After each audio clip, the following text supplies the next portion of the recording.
Yo, I'm Dylan. I'm Nick. I'm Dan. We're Zenora. You're watching John the Ninja. Ladies and gentlemen, how you doing? It's good to be back. It's John the Ninja live in the dojo, aka the Dojing, aka the John the Ninja Studios. And you know this, man. And today, what am I always repeating? What am I always saying? New Jersey has the best unknown talent. But this particular time, these guys are known. And it's not a joke when I say they're moving so incredibly fast in the music business. It's truly, truly inspiring. The name of the band, which I'm not even going to withhold from you, is Zenora. I got Dylan, Nick, John, and Daniel. These New Jersey kids from Gloucester County have taken upon themselves, with their intense love for music, not only being certified musicians, having multiple instruments under their belt, but having done so much with their band Zenora and other places. Let me tell you, these guys have been on WMMR, my alma mater. These guys have, let me tell you, they've been to the Landis Theater, the 23 Arena, the Bitter End, where Lady Gaga has played. They've gone on pretty much some of the best shows you've ever seen. They've played with Quiet Riot. They're going to be playing with Accept. Been with Jamie Jameson of That Metal Show, and a plethora of others. But the thing I really want to point out is the fact that they're releasing their brand new album, Warchild, this Friday. They're coming back to the Landis Theater in Vineland, New Jersey, and they're coming to kick major ass in New Jersey, because these guys truly, truly are phenomenal musicians, and I take great pride in finding those guys. So I asked, I requested, and they graciously gave me their time. So ladies and gentlemen, today I got Dylan, Nick, and Daniel of Zenora. Guys, how you doing? What's going on? What's up, y'all? Guys, let me tell you, the energy and the love you truly have when you're performing, it is all inspiring. I saw you guys, first met you with Quiet Riot. I met Dave, who is your manager, wonderful dude, but he's like, yo, these guys got something. And you know, you hear that, but seeing his intense love for the band and how really, into it he was, I was like, you know what? I'm gonna give him a listen right now, Dave. And then you guys blew me away. And then I went back and saw, like, you guys played at JC Dobbs and all these different things you guys did. It was just truly, truly fascinating. So let's start here. You guys all met when you were at Rock University in Turnersville, New Jersey. And you guys were in different bands, and you all were just friends. We're talking 13, 14. But initially, it wheedled down to you guys. And we all know as musicians, when you play with people, you get better. You get a second sense. But I was curious when it comes to the writing now, because again, you guys are releasing Warchild soon. How has that benefited you guys? It kind of makes us all like open to hear what each individual player has to say musically, and we're like open to accepting that and going with it and making their thought and feeling bigger than they imagined it being. So that kind of makes it easier for us to write tunes. Like, there's not a lot of conflict when it comes to what we're gonna write. Like, we write a bunch of songs and some of them stick and some of them don't, and we all feel pretty much the same way about what songs we're gonna bring forth to like record and eventually put out on a record one day. You guys had like 25 songs, because you've released EPs as well, 2 EPs, a bunch of singles. And I think the first round you guys started writing, you had like 25 songs ready to go. When it comes to the band dynamic of releasing music, like, hey guys, yes, it's an agreement, this is the best one. Is everybody on par? It's a democracy? Yeah, well, usually that comes from picking the songs based on a live situation. Like, if you end a new song, and the crowd goes wild, well, we know that one's going to be released next, And if you end a song and everyone's just like, well, that one might not be on the album. So, But still, man, it's great. Oh, first thing, let me pull it back too. I know Zenora came from the fact that you guys were trying to pick a band name. You guys picked Pyramid, and then there was like an 80s band and a bunch of other bands, and then that was the name that stuck. But I wanted to go a little bit more in depth with, like, okay, was somebody in the band randomly picked it? Did you guys go online? Do you guys remember specifically, like, how it came about, other than just like, oh, we have a problem, we just pick a random? Because picking the band name is a really important part. So for everyone to give it the seal of approval, that's saying something. That time period, like where we were trying to figure out a new band name, lasted probably a little over a week, and it was an extremely stressful time between all of us, because we didn't know what we were going to do. Everybody was coming up with names, and we all like hated them. We were like not even talking to each other or looking at each other. Right, yeah. Looking down like, I don't even care what you have to say because it's not a good idea, Yeah. And like was- we were eventually just like, all right, like I'll never forget it. We ordered pizza from Vito's right down the street from your place in West Effort, and we're eating the pizza, and it's a hot summer day, and we were just kind of trying to think of a group of words that described where we were right now, and it was just a very chill, relaxing moment of Zen, and it was captivated within an aura, and Zenora was born, and then we just kind of slammed it together and Zenora, and that's the meaning to life and happiness right there.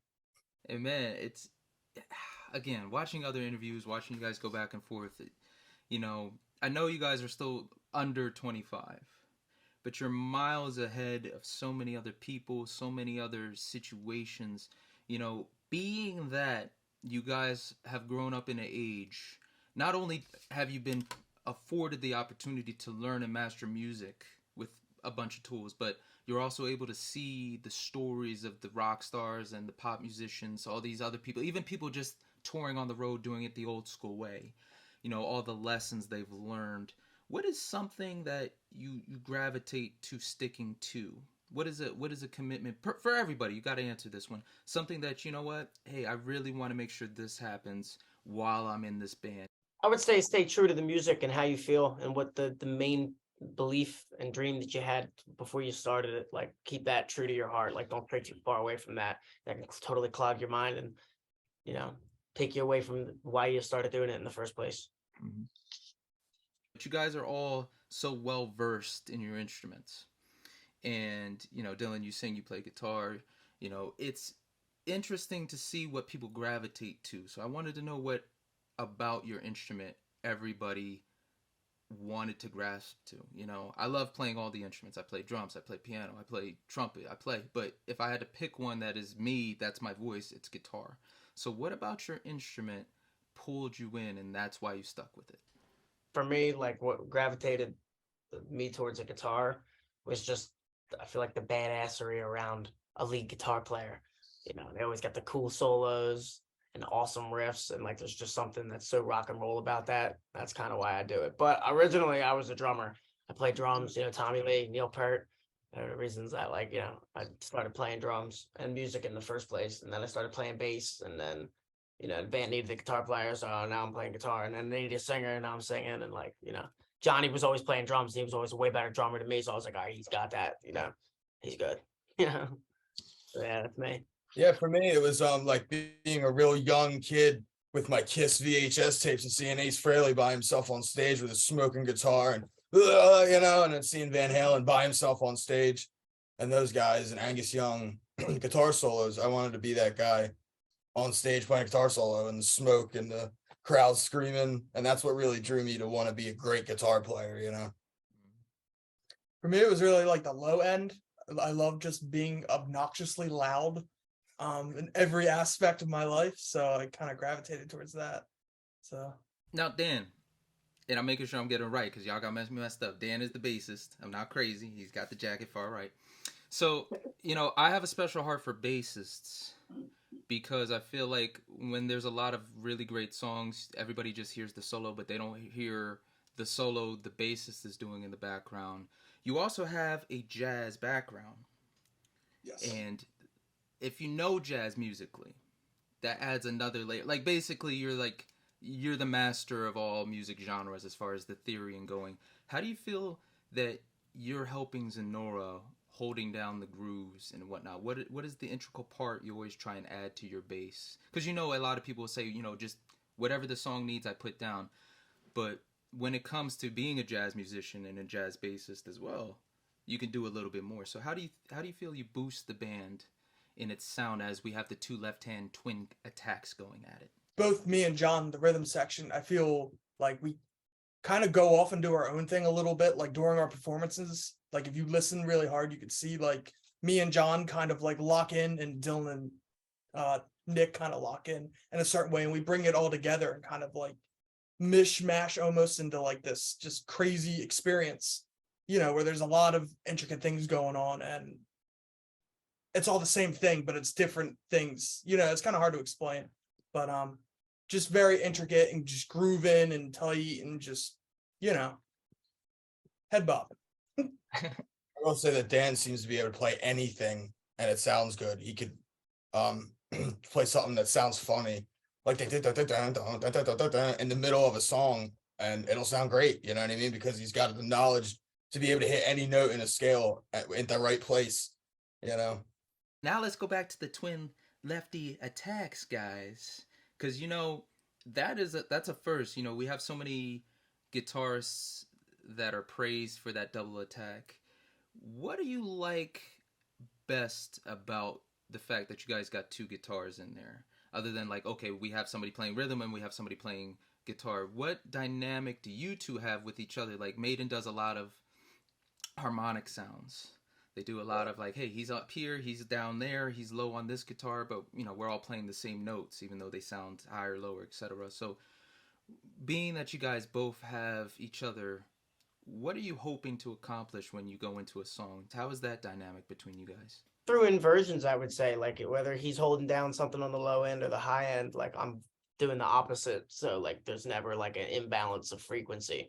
So we kind of like bounce off each other in that aspect. But for solos, it's super nice because we can either trade off, we could duel at the same time, or we could play like the same melody but with different notes to harmonize it into a solo. And we have a lot of fun doing that. Especially when Dan and John are in the back holding it down. We can just soar right on top of it together, like as friends. That's what kind of like brought us together. We were both left-handed guitar players, and what's super convenient about that is I don't have to worry about smacking my head, the headstock of the guitar on another dude's, because his is going the same way as mine. So that's pretty nice. Sure.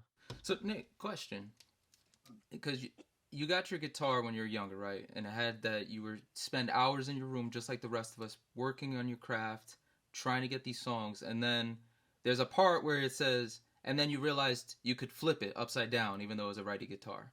So were you playing it right-handed? Were you ambidextrous with it, and then realized like, oh, I can just flip the strings? Yeah, my first guitar was right-handed, and I held it left-handed like I do now, but the strings were upside down.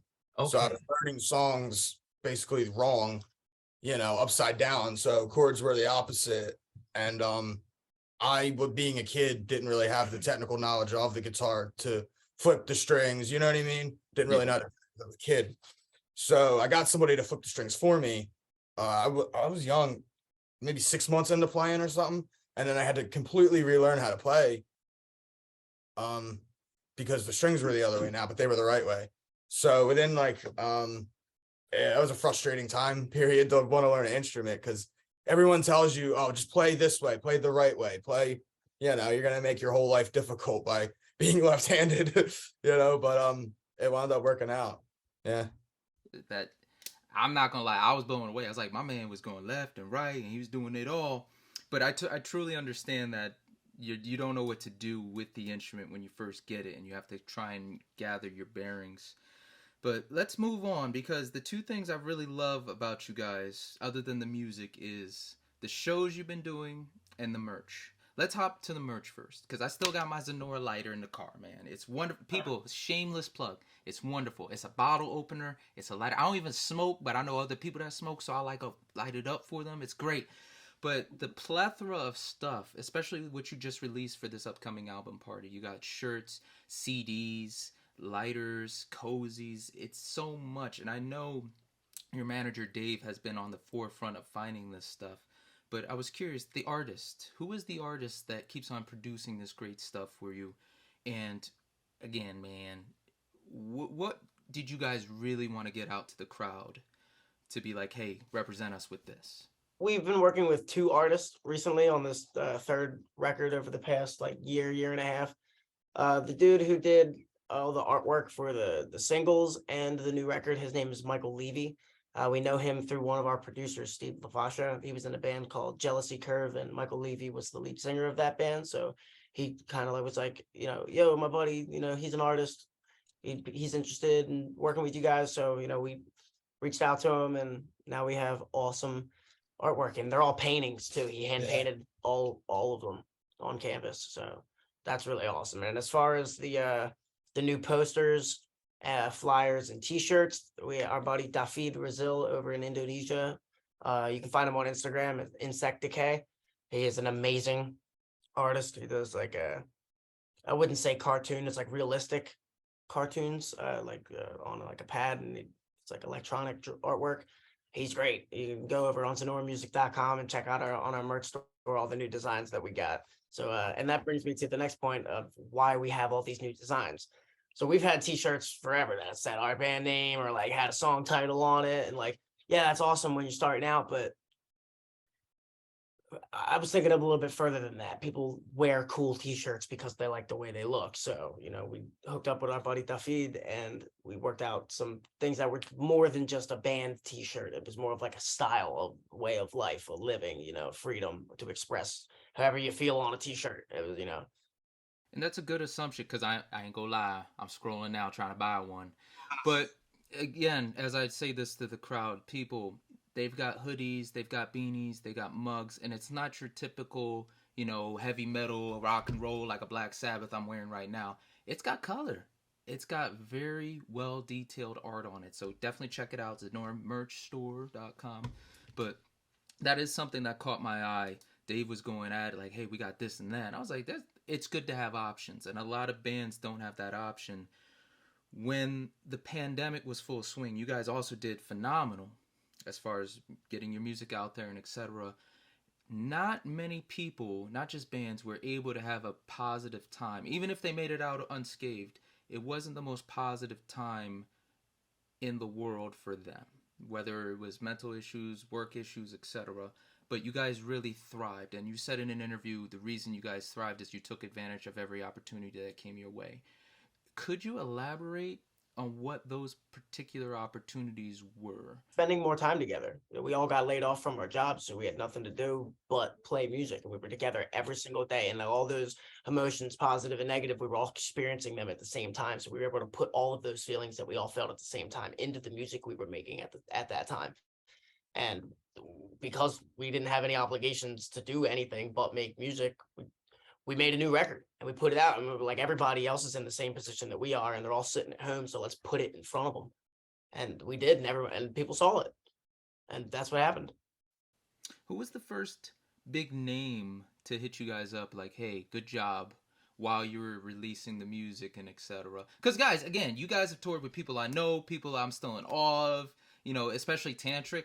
I know a couple of those heads, especially the Vault. Man, it's great to see like the community that's rising for you. But what was the moment, like during pandemic or after pandemic, you said like, this is really catching fire? That's a good question. I would say when we got the opportunity to play with Quiet Riot, I would say that was the biggest one. That was kind of the moment that we were like, wow, this is next level. We're MMR Artist of the Month. Yeah. That was pretty huge as well, right when Bring Back Rock and Roll came out. Yeah.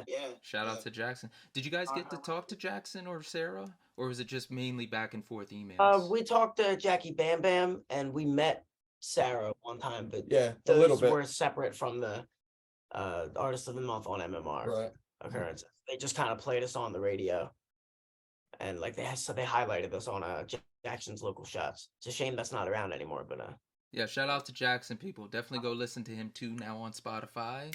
Yeah, totally. I saw all that. But we're honored that they gave us that chance and opportunity for hundreds of thousands of people to potentially listen to our music. That was one of the greatest moments of my life. Yeah. And especially with another station. I think the two things about you guys, MMR and JC Dobbs, hugely important. It's ridiculous that some of them are gone now, some people are gone, but these moments you guys have been able to capture, especially since you're going to the Whiskey not too long ago. But before we hop to that, let's hop back, because again, the places you played, like the Whiskey coming up, it's great to know you're getting your bearings in the history. You guys got to play at Temple, and you got to play live because John Harris has a class there, and you guys got picked. Speaking about being picked to do important stuff, you guys got picked to be recorded for that show. And I was curious, how did that come about? Do you guys know John? Did you email John? And then have you heard the rough mix yet? Have you heard the work that they were, the students and him were working on to produce the live song? Because studio recording and a live recording, two different beasts. The way that came about was when we first started out, and prior to Zenora or Pyramid becoming a thing, there is a booking agent. Her name is Elena Brokus. And she booked around the local area, and she knows him some way, somehow through prior contacts. She's been a booking agent for a long time. And he asked her if is there any bands that would be good for this, and she reached right out to us and was like, hey, I know John Harris, he's a Grammy award-winning producer, and he's got this class, and students are recording live acts, and we were like, oh, we're all for it. And we went in, we got to meet John, and that was a blessing. He's a great guy, he's an awesome audio engineer, and all of his students were amazing people, and they're awesome sound engineers as well. So we went in, all of our gear was loaded in for us. They had like a bowl of water and snacks. We were just like hanging out all day. It was awesome. It was like luxurious. I'm not gonna lie. And then we got to hear the mixes, and they sounded great. They all had like a similar sound to them because they were recorded in the same room at the same time. But because they were recorded through 7 different boards with 7 different audio engineers, each one had their own little taste. One had a little more high end, one had a little more low end, so it was cool to hear the differences, between somebody's perspective of what's happening with a live band. Do you get to keep those? Are you going to receive those? Can you, get yours and, financially put them out on CD or put them out on Spotify and all the platforms? Yeah, we do have them. He sent them to us. I don't know if we're ever going to release those specific. We had just released some of those songs, so we didn't want to like over release the same song, even though it's different versions. But I do think releasing them at some point would be a really cool kind of feature for like, certain things, maybe, you know what I mean, on the website or something, different mixes, and, have it, be this guy's mix or John Harris's mix, but it's possible. Yeah, to be a future release. We haven't released it yet though. Interesting. What about Autism Speaks? You guys headlined the Rusty Nail for that one. I love when people are able to give back to that. Just any charity, it means so much. And I was curious, since it was Autism Speaks, does anybody have a family member that deals with autism? Was it just like, hey, you can come and help out? Like, walk me through that particular show and what impact that had on you. I've been asked to do a couple different benefits and for autism specifically, and we're always open and down to help support any type of good cause and charity. That's what we're all about, good vibes and celebration. And the show you were talking about the Rusty Nail, that came to be about a man we know named C.T. McManus. He runs the Rock and Roll Union podcast, and he's been a fan of the band and a great supporter of us for years, ever since we started. And he puts on this show every year. And what was it, last year we did it? I believe so. He asked us to come and help out, and we did. We played for free, and all the money that was made at the door went to the charity that he had the event for. And we were it was awesome, great show. Yeah. Happy to be there. We would do it again. Warchild. Gentlemen, it is go time. You're dropping it. And you got Jamie Jameson, that metal show, to come through for you guys again. We met him with Quiet Riot. It was pretty great. Man, that was such a good night. Quiet Riot was that was a hell of a time watching you guys, watching them. So with this album, walk me through the whole process. I'm going to be that guy. I want to know from start to finish. Man, we slept on the floor. Man, we were doing this and that. But in interviews past, you've talked about how you had to do these albums very live, kind of like Black Sabbath. The first 2 albums, it's like, hey, we're in and out. We ain't got time to play. So was that necessarily the case for this particular album, or did you have more time? Again, you had a plethora of songs prior to. So did you have the time to be like, hey, let's get this right, or is it more of a live, like, hey, we gotta bang it out, let's go? We had the time to sort it all out before we went in the studio, because from 2020 till now, we were playing shows supporting like the last record we did, Bring Back Rock and Roll, and the 2 singles that came out after that for this next one. So during that time, we were writing this new album, and we had about 30 some odd songs, and we picked the best ones that came out of that the crowd and us felt were the best ones. And when we went into the studio, we recorded 9 songs in 5-6 days, something like that. And it's funny you mentioned sleeping on the floor, because we were that entire time sleeping on a wooden floor in our producer's house, 1-bedroom studio apartment. And it was great. There was a coffee shop right down the street. Horse Cafe, I think it was called. Something like that. Something like that. And their coffee's pretty good. It was a good way to start up, day sleeping on Cold the winter floor. mornings. And it was in the middle of January too. Yep, So, snowstorm that hit. Yep. Was yeah, we were up we wake there. up every day like 9 o'clock, get to the studio by 10, and we were out by midnight. Every day. So where did you guys record? Who was in charge of the producing?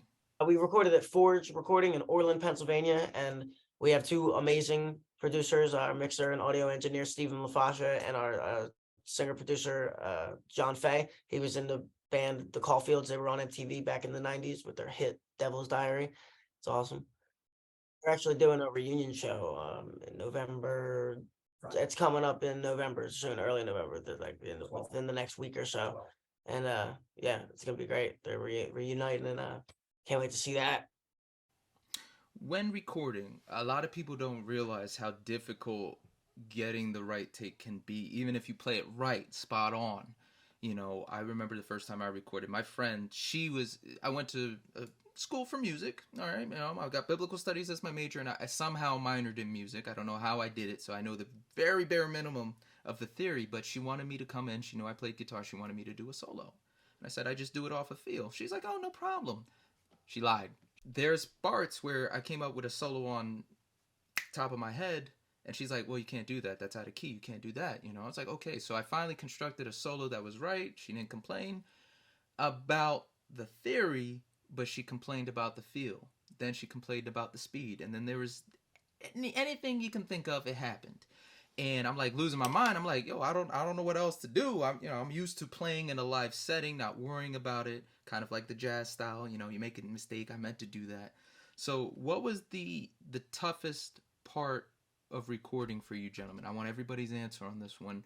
What was a moment where you either just couldn't get a particular spot in a song, or the producer was pulling a Rick Rubin's like, you can do that again. Oh, you can do that again. What was the most trying part of your recording process? I would say like getting the tone right. If you're playing it, the producer's like, oh, you got to do another take. I'm usually like, yeah, let me get another take of that. Like, we all know what's going on because we already know what we're going to record and what it needs to sound like. But before you get to record, getting the sound right, where's the microphone got to go? Why isn't the sound coming out of the speaker? You know what I mean? That's like, oh man, we got to figure this out. What cable's plugged in wrong? Is this something wrong with my amp? You know what I mean? Is the cable wrong? Yeah, it's just, that's the most troublesome part for me, at least. For me on this last record, Warchild, I think the most difficult thing for me was playing the organ on a song called Someday.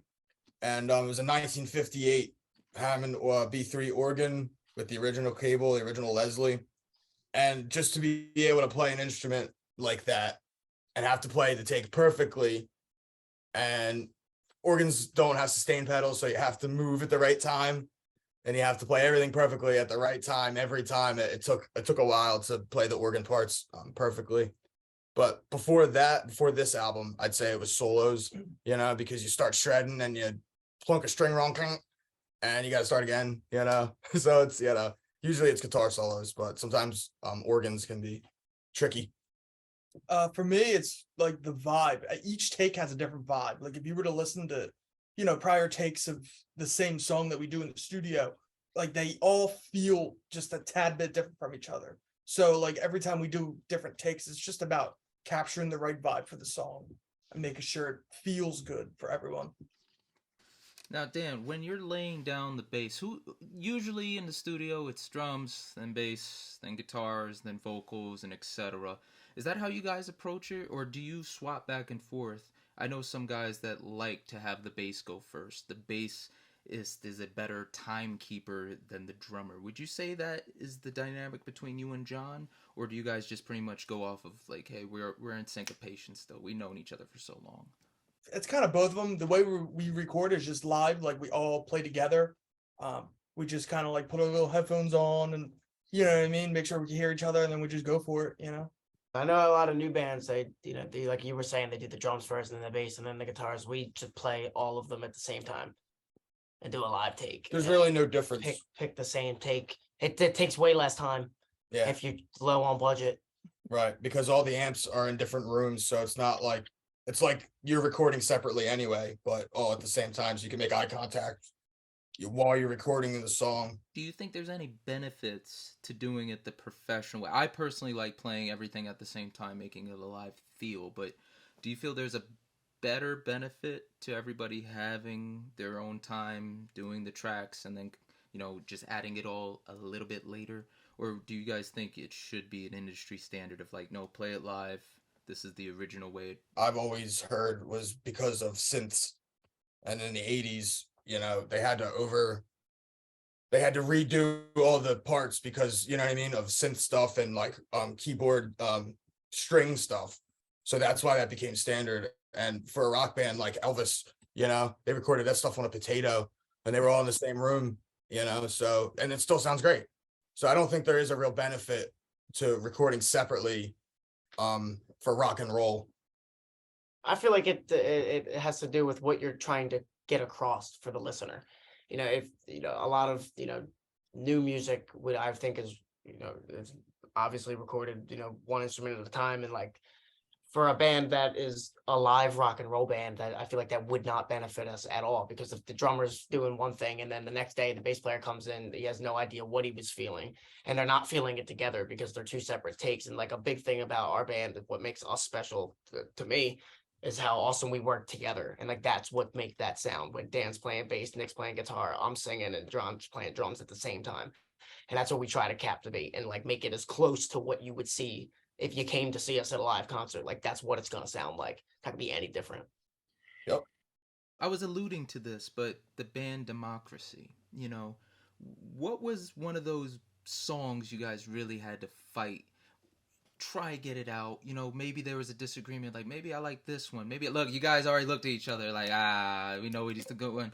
But you know what I mean? Like usually there's Queen thrived off the fighting. You guys don't have that dynamic. You guys are very in tune with each other. So what was a song that, even though you guys have this symmetry, you still struggled a bit? You still like, maybe we should do that. Maybe we should do that. And then what was the moment where it just kind of like, okay, we got it. This is what we're going with.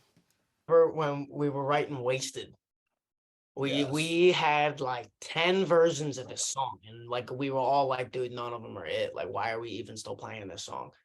And then one day we were like, why don't we just play it fast? And we started playing it, and like that was the way we played it. We were like, all right, this is going on the next record. Like, this is gonna be it. Yep. And it did. We made a music video for it and everything. It was awesome. A song off the new record called Holy Smoke was written maybe 2 weeks before we went into the studio. So that was a bit of a process. And because the song was so new, we hadn't played it live yet. It was it was kind of difficult to get the vibe and get the arrangement completely right, kind of right off the bat of writing it and track it and everything. So there's one. Yeah, because all the other songs on the new record had been written for at least a year. Yeah. And then we got this new one that just came out of nowhere, and we're like, oh, we're going to the studio in like a week. Yeah. Just capturing that vibe, creating a vibe to be able to be captured in such a short amount of time is a very difficult and stressful thing. But like we pulled it off. We were just like, that's what we're gonna do. Yeah. We're just gonna kick back and groove, man. Kind of just pulling it out of the air, Yeah. It's weird because I love how you guys are like the modern day antithesis of rock music. If I look at each one of you, you all are a different representation of a time period in rock. I got my 70s, I got my 90s, I'm gonna say John gonna be like the hair metal since he's not here to defend himself. But and I got heavy metal. You guys look the part, and so does the music. Every song has a dynamic of you can reach back to this root of rock and roll. When presenting this album, when going through it, what was the overall idea as far as like, let's have this on the record? Some people say like, oh, I wanted a mellow album, something slower. Other people's like, I wanted a kick-ass album that will match your head. What was the general ethos of, we know we want a rock and roll album, we know it's going to be Zenora, but how do we put our seal of approval of what this represents? What would you say the album represents? It represents like the point of time from the last record to now, like what's been happening in our lives and the range of emotions that we've all been feeling. And like that's what we usually try to capture in all the songs we write and albums that we have put out and will continue putting out. However we feel in a point in time, we just write a song about what that is and how it feels, and that's where the songs come from, especially like especially on the new record. How we've been feeling. We just wrote songs about it, recorded them. All in agreement. What was everybody's favorite song off the album and why? Off the newest album, I think my favorite would be a song called Catch a Break, which we put out and did a music video for. And like Dylan was just saying, we all go through these experiences, and that's the reason you sit down and write something. And I went through something personally that was crazy, and I sat down at a keyboard and there goes that riff. So then we recorded it, and same with all these guys. So yeah. I don't know what my favorite song off the new record is. I don't know what my favorite Zenora song is, period. I really don't. I love all of them. Personally, off the new album, I think either Warchild or Mr. Exquisite, because they're both like super aggressive songs, but they're like groovy at the same time. So it's like grooving, fast, aggressive race car driving music, So that's super awesome. You guys got a full-fledged, so much material ready to go. And now that you're dropping this album, how much of that are you guys planning to drop at the Whiskey Go-Go? So let's put it in perspective, people. Not only are they playing back at the Landis, but now they're not flying. These men are real troopers. They're doing the van way and driving to the legendary Whiskey Go-Go in Cali. And, so much history there. So many acts. It's hallowed ground musically. Not just for rock and roll. It's just musically. If you were to say you were going to Nashville, you're going here or there, you're at the Garden. That is a place that has been cemented. So what are your thoughts on that, gentlemen? Being able to go to this place where so many of your idols, my idols, all these people have performed. It's like going to Carnegie Hall for rock and roll. I would say it's a feeling I've never felt before. It's almost unreal to know that soon, in a couple months, I'm going to be going to the place that all the bands I look up to got their start at. And it's eager, it's almost like nerve-wracking. Like, I can't wait, like the only way I could describe it is like if something's coming up and you're just excited for it, whatever it may be. You can't think of anything else other than that. That's how I feel right now. Like he said, it's profound to me that we're living in the same space. We're looked at in the same space as guys like Van Halen, The Doors, Motley Crue, everyone that's played on that stage. Even Trauma with Cliff Burton, like our actual heroes stood on that stage where we're going to be standing, and that's how I know I'm living my life the way I'm meant to be living it. It's just absolutely nuts, that we're going there. And to think, your tour is coming up. You haven't released all the tour dates, right? But who has been so supportive of you guys? Because you have the GoFundMe up to try and help. You guys are set. This tour is booked. You're scheduled.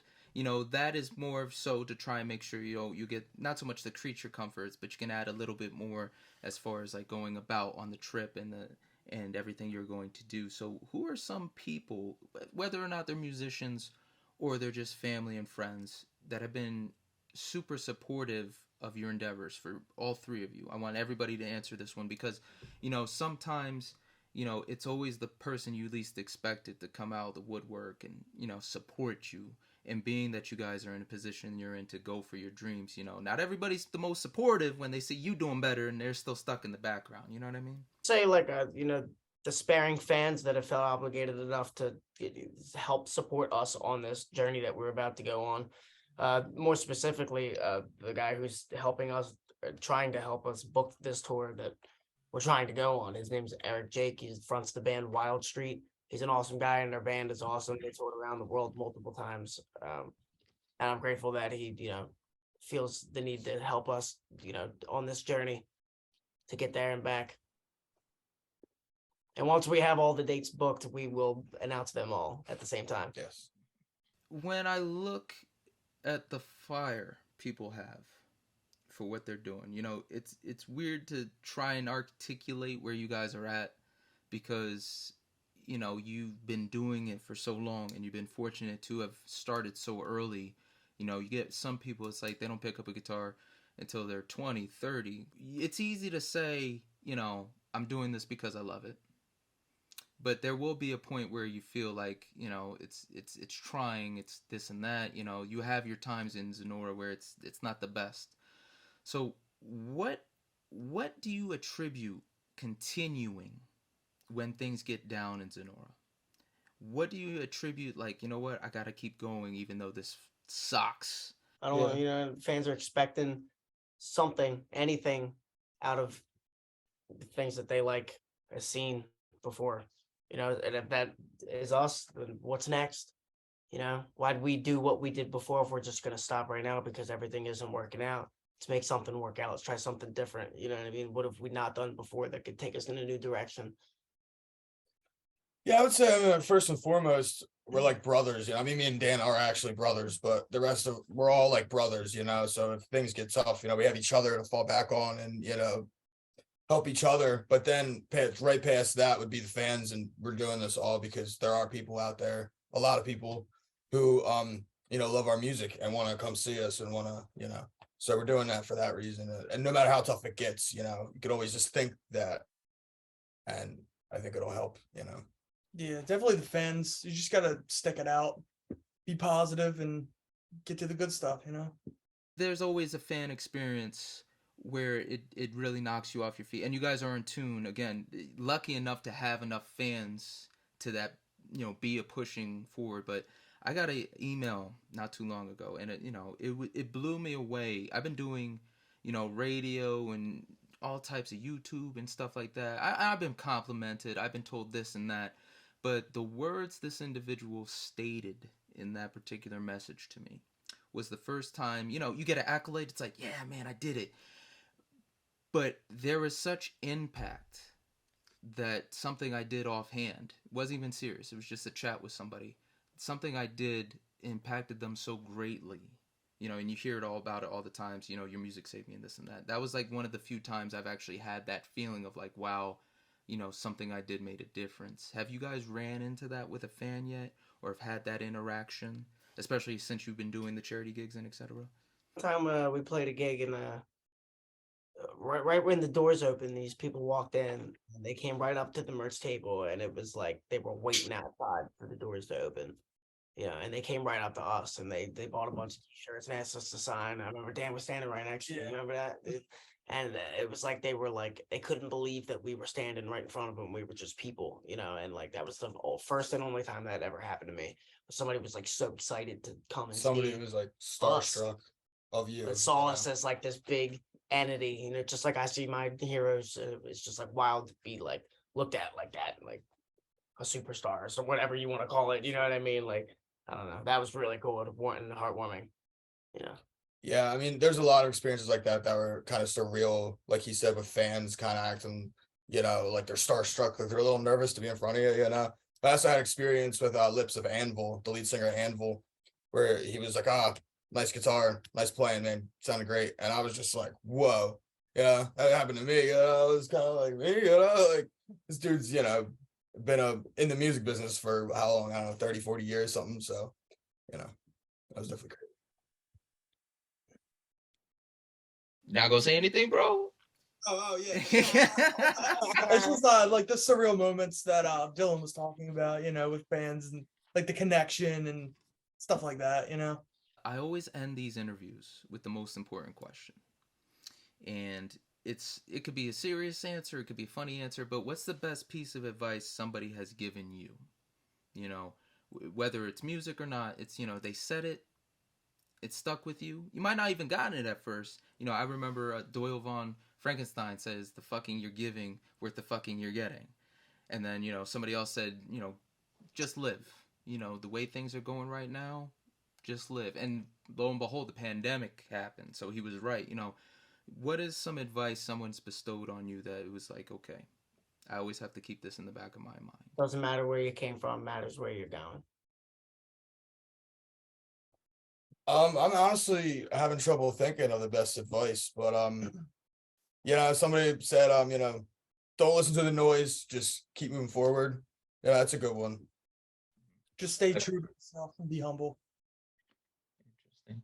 Well, ladies and gentlemen, I'm going to say it again. Zenora coming to you this Friday. Landis Theater, vinyl in New Jersey, kick-ass rock and roll. Bring back rock and roll. That's another tune. But you want to definitely pick up their new album, Warchild. It is available on all social media platforms. We're talking Spotify, Apple Music, CD. If you really do want the vinyl, you can hit them up, and they can hook you up with that as well. But definitely go check out the merch, ZenoraMusic.com. Gentlemen, I am so thankful. Dylan, Nick, Dan, thank you so much, guys. I appreciate that time. Thanks for having us, man. Appreciate it. And for everyone else, be smart, be mindful, get your tickets and see them, and rock on. Ninja out.